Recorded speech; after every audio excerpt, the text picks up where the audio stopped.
Happy? Happy, may explanation para sa lahat ng to. Makinig ka lang sa akin, ha? Please. Alam mo, nung pinakasaling kita, alam ko may history ka na babaero, yung lola mo, masungit. Pero ito... I know, it's my fault. I'm sorry. Kaya salamat pumunta ka dito, mahal na mahal ko talaga ako. Paano kung ka-criminal record ka?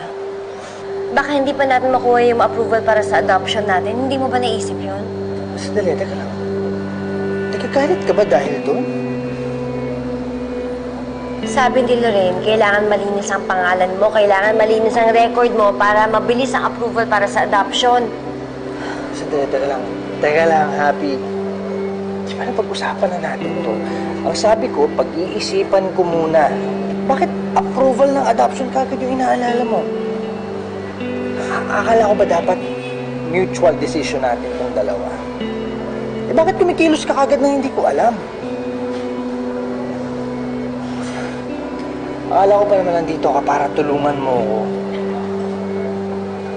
Yung pala, nag-aalala ka kasi baka hindi matuloy yung pag-aampon mo.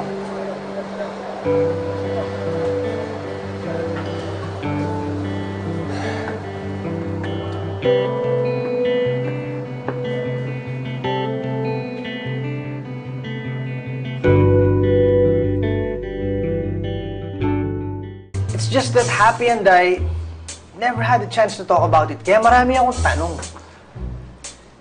Kung madami kang tanong, why don't you ask Lorraine? Total, grabe naman sila mag-usap ni Happy.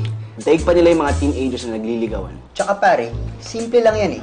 Gusto mo bang mag-ampon, yes or no? Bro, nakikita ko naman yung sarili ko na magiging tatay eh. Pero hindi ako nagmamadali. Ayun naman pala eh. Ang akin pare, yung pag-aampon, yan ang St. Jude ng mga gustong magka-baby. Kapag hopeless case na. That's not entirely true. Ang sabi sa akin ni Lorraine, maraming adoptive parents ang may sariling anak. They adopt because they want more kids. Some feel it's just their civic duty. Ako pare, explore your other options.